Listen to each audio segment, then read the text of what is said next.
네, 안녕하세요. 멘탈의 전부다의 철영입니다. 한 주의 거래를 마무리하는 금요일, 미국 증시는 금리 인상에 대한 속도 조절론이 나오면서 강한 상승으로 마무리했습니다. 3대 지수가 모두 2% 이상 상승했고요. 주간으로도 매우 좋았던 한 주였습니다. 다우가 4.9% 상승, S&P가 4.7% 상승, 나스닥은 무려 5.2%나 올랐습니다. 이번 주는 본격적인 실적 시즌이 개막된 한 주였죠. 주 초부터 지난주에 이어 은행주들이 좋은 실적을 거두고 존슨앤존슨, 유나이티드 헬스그룹 같은 대형 가치주들이 좋은 실적을 기록하며 시장의 하락을 방어했습니다. 또한 성장주 섹션에서는 넷플릭스가 좋은 실적을 발표했죠. 다만 성장주의 대장주 중 하나인 테슬라가 조금 성적이 안 좋았던 게 유일한 흠이기는 했지만 전반적으로는 훌륭했습니다. 현재까지 S&P에 속한 기업 중 70% 이상이 기대보다 높은 실적을 기록하고 있습니다. 물론 평균적인 기록에 비교하면 조금 부족하기는 하지만 그래도 기업들의 실적이 생각했던 것보다는 좋았다는 증거들이 모이고 있다는 것은 매우 다행스러운 일입니다. 금요일에는 월스트리트 저널에서 금리 인상 속도 조절론을 보도한 게 시장의 호재가 되었습니다. 월스트리트 저널에 따르면 연준은 11월 FOMC에서 누구나가 예상하고 있는 자이언트 스텝을 단행한 이후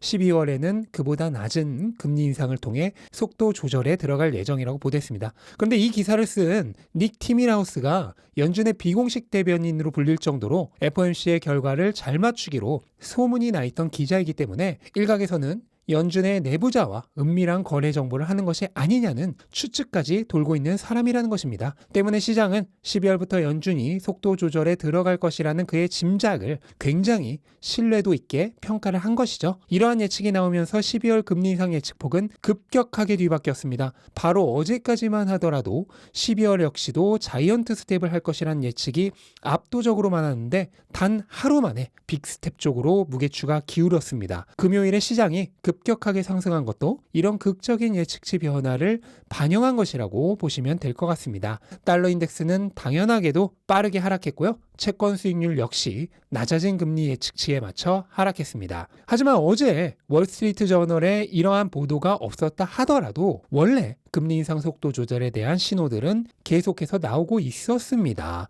저는 이미 지지난주부터 지속적으로 틈이 날 때마다 신호가 모이고 있다. 조짐들이 하나둘 나타나고 있다. 계속해서 말씀을 드려왔죠. 크리스토퍼 윌러 이사는 이달 초에 11월 FOMC에서부터는 긴축 속도에 대해 심도 있는 얘기를 나눌 것이라고 이미 선언을 해놨고요. 에스더 조지 캔자스시티 여는 총재도 지난주 금리 인상은 아직 필요하지만 슬슬 속도에 주의를 기울여야 한다는 발언을 했습니다. 찰스 에먼스 시카고 여는 총재 역시 인플레이션 수치가 예상보다 높게 나오더라도 일단은 금리 인상을 멈추고 지켜볼 필요가 있다는 발언을 했고요. 또한 브레이너드 부의장도 긴축 정책이 과도하게 경기를 위축시킬 가능성에 대비해 속도 조절이 필요하다는 발언을 했고요. 가장 매파적으로 알려진 제임스 블라드 세인트루이스 여는 총재조차도 금리 인상은 계속해야 하지만 예정된 속도를 넘겨서까지 할 필요는 없다는 발언을 했습니다. 참고로 블라드 총재가 주장했던 금리는 4.5%입니다. 이건 역시 월스트리트 저널의 의견과 일치하죠. 그리고 금요일에는 메리 데일리 샌프란시스코 여는 총재가 아직 금리 인상을 멈출 때는 아니지만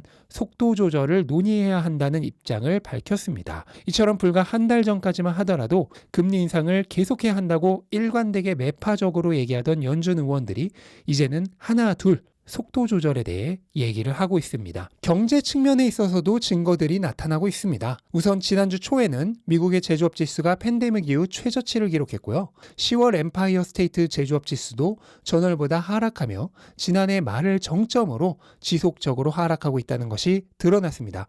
이것은 무엇을 의미하는 걸까요? 네, 점진적인 미국 경제의 둔화입니다. 실제로 S&P 글로벌에서도 내년 미국의 GDP 성장률을 0.9%에서 0.5%로 하향 조정했고 IMF에서도 내년 글로벌 경제 성장률을 2.9%에서 2.7%로 하향 조정한 것도 같은 맥락입니다. 그리고 이 같은 조짐을 가장 잘 나타내주는 게 유가입니다. 유가는 심지어 하루 최대 200만 배럴의 감산 결정이 났음에도 불구하고 하락하고 있습니다. 그만큼 경기 위축으로 인한 수요 감소가 예상되고 있다는 말이죠. 또한 뉴욕 연은에서 발표하는 소비자 인플레이션 기대치도 지속적으로 하락하고 있습니다. 특히 향후 1년간의 인플레이션 기대치는 올해 최저 수준인 5.4%까지 하락했습니다. 특히 특히나 가계지출 계획이 7.8%에서 6%까지 급락에 가깝게 하락했는데 이것은 2013년 이후 최대 하락폭입니다. 그만큼 소비자들의 지출 심리가 급격하게 얼어붙고 있다는 뜻이 됩니다. 그런데 아직까지 인플레이션은 크게 하락하고 있지는 않습니다. 지난달에도 전달보다 겨우 0.1% 줄어든 8.2%의 연간 상승률을 기록했죠. 물가가 이렇게 천천히 하락하고 있는 이유 중 가장 큰 이유가 바로 거주 비용입니다. 거주 비용은 소비자 물가에서 32%의 비중을 차지하는 가장 중요한 요인입니다. 따라서 거주 비용이 하락하지 않으면 물가지수의 표면적인 하락은 쉽지 않습니다. 하지만 이 거주 비용조차도 슬슬 떨어질 기미가 보이고 있습니다. 일단 모기지 금리가 1년 만에 2배가 넘게 상승하면서 7%를 돌파해버렸습니다. 금리가 이렇게 높아지면 새로 집을 사기가 어려워지죠. 따라서 주택시장의 매매 심리도 얼어붙으며 9월 기존 주택 판매가 10년 내 최저치를 기록했습니다. 또한 미국 주택업체 신뢰지수 역시 10년 내 최저치로 떨어지며 38까지 하락했는데요. 이 수치가 50보다 낮으면 수요가 공급보다 부족하다는 것을 의미하기 때문에 주택가격에는 악영향을 미칩니다. 또한 미 상무부가 발표하는 9월 주택 착공 건수도 전월보다 8.1% 급감하며 주택시장의 심리를 대변해 주었고 이러한 모든 결과들이 종합되어 결국 미국의 집값은 월간 기준으로 리먼 브라더스 사태 이후 최초의 마이너스 성장을 기록했습니다. 이것은 무엇을 의미할까요? 네, 집값의 하락은 결국 거주 비용의 하락으로 이어집니다. 증거가 있을까요? 있죠. 표를 보시면 파란색으로 표시된 물결이 미국의 집값 상승률입니다. 그리고 노란색이 내 집을 다른 사람한테 빌려줬을 때의 비용, 그러니까 자가 거주 비용의 상승률이고 그리고 붉은색으로 표시된 부분이 렌트 비용의 상승률입니다. 그러니까 이 두 개의 실선이 소비자 물가에서 거주 비용에 해당하는 수치입니다. 그런데 잘 보시기 바랍니다. 집값이 하락하자 일정 기간의 시간차를 두고 거주 비용이 하락합니다. 마찬가지로 집값이 상승하자 일정 시간 뒤 상승합니다. 이후로도 마찬가지죠. 이게 무엇을 의미할까요? 네, 집값은 곧 거주 비용의 선행지표라는 뜻입니다. 집값이 하락하면 일정 시간 뒤 거주 비용이 하락합니다.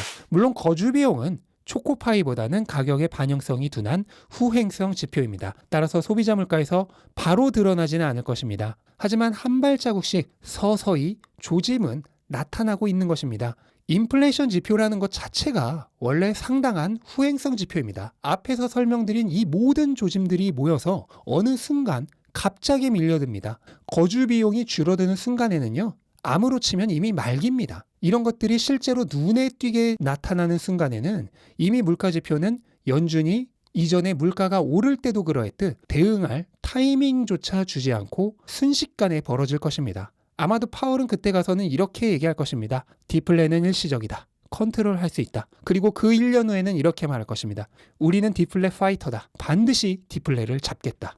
네, 그리고 마지막으로 한 가지 보이고 있는 심상치 않은 조짐을 덧붙이자면요. 최근 비트코인의 변동성이 역대급으로 줄어든 것도 이상현상입니다. 비트코인의 변동성이 역대 최저 수준으로까지 내려와 있는데요. 최근 달러의 계속된 강세, 그로 인한 주식시장의 지속적인 하락에도 불구하고 비트코인은 오히려 3분기에 4% 상승하는 모습을 보이며 달러를 제외하고 거의 유일하게 상승한 종목이 되었습니다. 아시다시피 비트코인과 달러의 역상관관계는 모든 자산 클래스 중에서 가장 높습니다. 나스닥보다도 달러 가격에 영향을 많이 받죠. 달러가 비싸지면 비싸질수록 가장 불리한 자산이 비트코인이라는 얘기입니다. 그런데 최근 그런 비트코인이 달러의 강세에도 오히려 전통 자산 클래스보다 낮은 변동성과 높은 수익률을 보이고 있습니다. 이게 무엇을 의미할까요? 이 문제는요. 주말 동안의 숙제로 남겨두도록 하겠습니다. 한 가지 힌트만 드리자면 시장은 언제나 지금보다 앞날을 보고 움직인다는 사실입니다. 네, 이것으로 이번 주 정리는 마무리하도록 하고요. 다음 주에는 다들 아시다시피 미국의 빅테크 기업들이 대거 실적 발표를 합니다. 다음 주 증시 분위기는 이 기업들의 실적 여부에 달려있겠죠? 부디 좋은 실적을 보이며 훈훈한 분위기를 이끌어서 저희 구독자 여러분들의 마음에도 기쁨을 주는 한 주가 되었으면 좋겠습니다. 네, 이것으로 마무리하도록 하겠습니다. 영상 도움되셨다면 구독과 좋아요 부탁드리고 즐거운 주말 보내시기 바랍니다. 감사합니다.